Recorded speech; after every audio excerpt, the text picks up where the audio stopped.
Assalamualaikum warahmatullahi wabarakatuh. Pada video kali ini saya akan memberikan prediksi soal PPG dalam jabatan tahun 2022 mengenai kurikulum pendidikan di Indonesia. Mari kita mulai soalnya. Soal nomor 1, kurikulum sebagai seluruh aktivitas peserta didik baik yang dilakukan di dalam maupun di luar kelas. Berarti A. Menyusun daftar mata pelajaran yang harus dipelajari oleh siswa selama menempuh pembelajaran di kelas.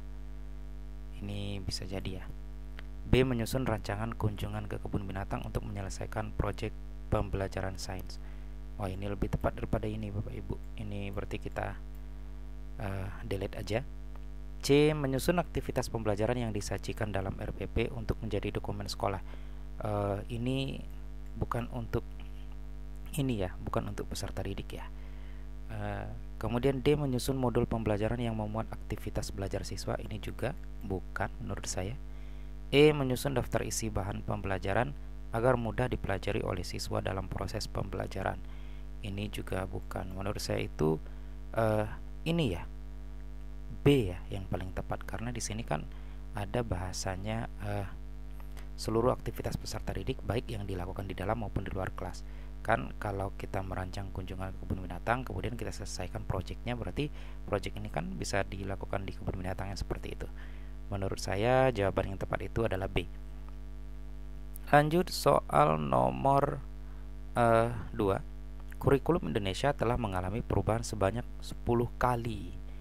Jika dikelompokkan dalam jenisnya, kurikulum yang dikembangkan pada tahun 2004 sampai 2013 termasuk jenis kurikulum apa? A. Kurikulum berbasis pada pencapaian tujuan.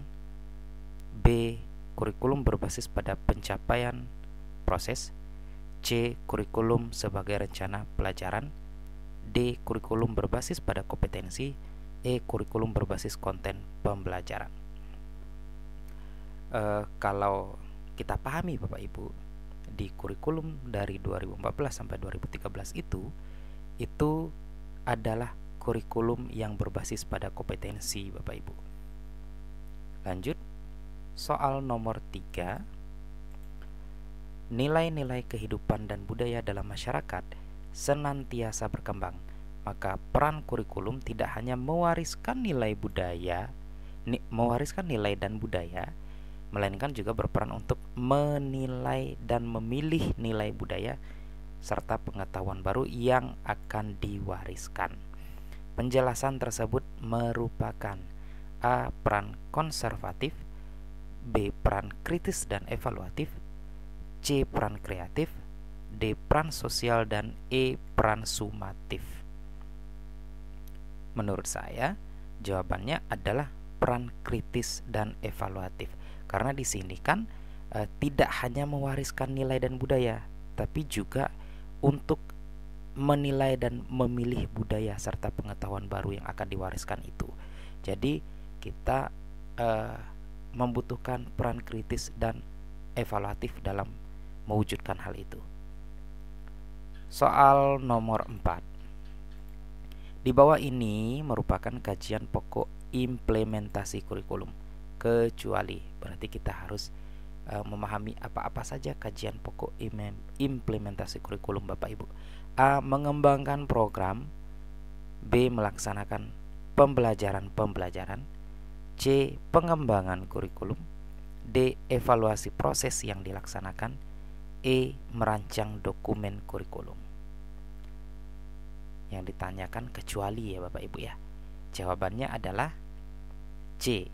Pengembangan kurikulum, karena di sini kan implementasi kurikulum ya. Berarti kan kalau implementasi tidak ada hubungannya lagi dengan pengembangan kurikulum ya. Berarti kurikulum yang sudah ada itu diimplementasikan. Nah, jadi karena kecuali jawabannya itu adalah C. Oke, soal nomor 5. Kurikulum bukan hanya dipandang sebagai seperangkat mata pelajaran dan silabus, namun juga harus dipandang sebagai apa? A. Seperangkat alat pembelajaran yang harus disesuaikan dengan peserta didik. Nah, ini tepat ya kalau menurut saya. B. Seperangkat dokumen yang harus dilaksanakan. Bisa juga. C. Rincian jadwal pelajaran. Kurang tepat. D. Materi yang harus disampaikan kepada peserta didik. Bisa jadi. E. Seperangkat tujuan pembelajaran.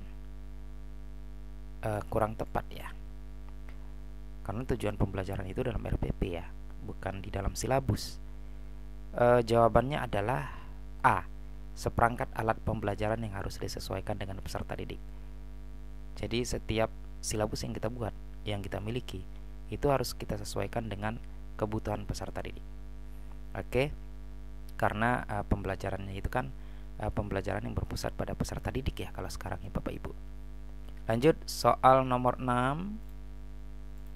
Dalam pelaksanaan kurikulum 2013, peserta didik memerlukan berbagai macam sumber literasi untuk menunjang berbagai macam bacaan dan literasi. Namun masih ada sekolah yang tidak memilikinya. Hal tersebut merupakan hambatan.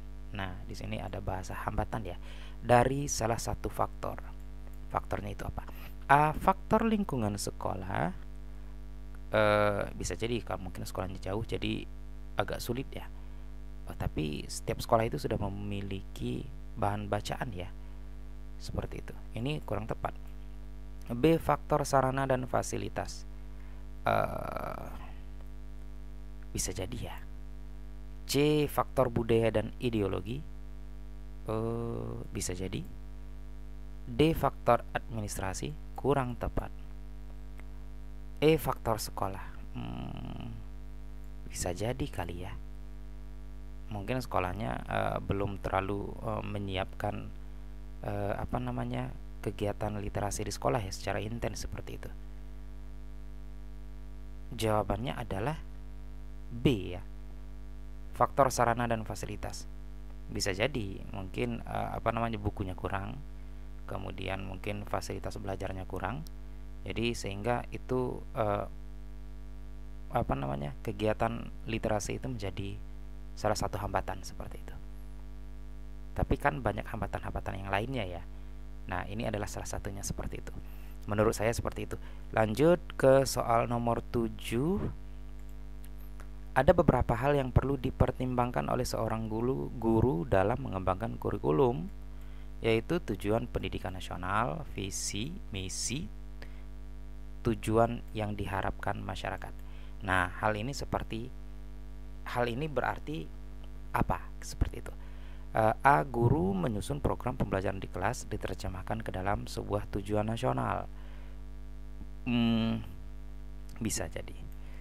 B. Guru menyusun program pembelajaran menyesuaikan dengan kurikulum yang ada berdasarkan tujuan yang ditetapkan. Bisa jadi. C. Guru menyusun program pembelajaran dengan mengacu kepada tujuan pendidikan nasional, visi misi, tujuan juga disesuaikan dengan kondisi masyarakat. Ini langsung mengarah ke soal ya Bapak Ibu ya. Kemungkinan besar C ini. D. Melakukan pembelajaran hanya disesuaikan dengan kebutuhan masyarakat setempat. Bisa jadi juga ya. E. Guru melaksanakan proses pembelajaran sesuai dengan pengalamannya yang menurutnya penting. Kalau ini kurang cocok. Nah, dari 4 opsi yang menurut saya tepat, setelah saya analisis itu jawabannya adalah B. Mengapa B? Guru itu harus menyesuaikan program pembelajaran dengan kurikulum yang sudah ada, ya, berdasarkan tujuan yang sudah ditetapkan. Berarti di sini kan ada bahasa tujuan yang sudah ditetapkan. Berarti tujuan yang ditetapkan itu ya ini pendidikan nasional, visi, misi, dan yang diharapkan oleh masyarakat. Menurut saya ini yang paling tepat. Soal nomor 8. Menurut Friedman, perkembangan teknologi begitu cepat, namun manusia belum bisa mengeimbangi percepatan perkembangan teknologi. Dalam pengembangan sebuah kurikulum, fenomena tersebut bisa diartikan dan digunakan untuk apa? A. Identifikasi perkembangan zaman sehingga pembelajaran harus mengikuti teknologi zaman. Bisa jadi karena tadi di sini kan juga berbicara tentang perkembangan teknologi ya. B. Mengidentifikasi perkembangan teknologi, menyiapkan strategi antisipasi untuk mengejar ketertinggalan dalam beradaptasi dengan teknologi. eh, bisa jadi. C. Mengintegrasikan teknologi ke ruang kelas dan memberikan penjelasan cara penggunaannya. Bisa jadi. D. Guru tidak melarang, membatasi maupun memberikan edukasi. Ini kurang cocok. E. Memberikan kebebasan belajar dengan HP. Kurang cocok. Harus ada kontrol ya Bapak Ibu. Tidak bisa kita berikan kebebasan tanpa kontrol dan batasan-batasan. Dari opsi A, B, dan C, menurut saya yang paling tepat itu adalah B. Mengapa demikian?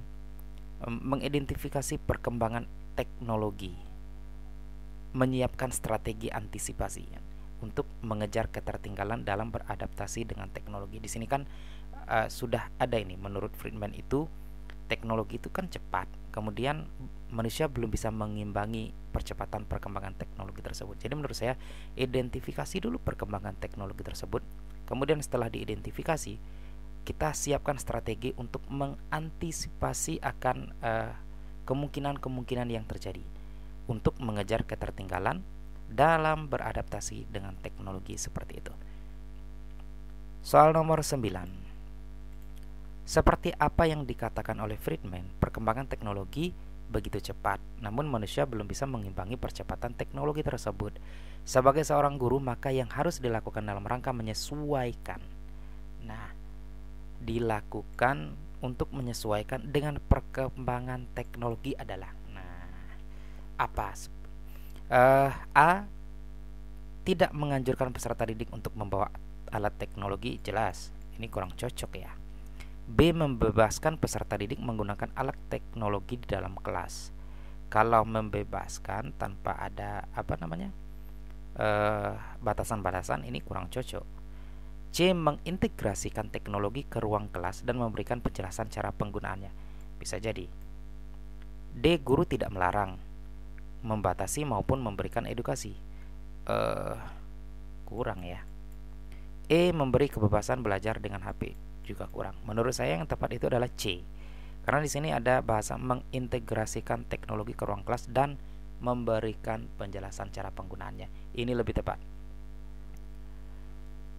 Soal nomor 10, dalam kurikulum 2013 terdapat integrasi antara ilmu pengetahuan dan karakter. Hal ini sesuai dengan arahan baru program baru UNESCO, yaitu A. Ekonomi, manusia, lingkungan, dan sosial diintegrasikan. Bisa jadi. B. Pikiran dan benda terintegrasi dalam pengembangan. Bisa jadi. C. Sains dan nilai religius dan terintegrasi. Wah, ini lebih tepat ya dibandingkan di sini. Ini kan ada bahasa, ini kita delete aja nih dua ini.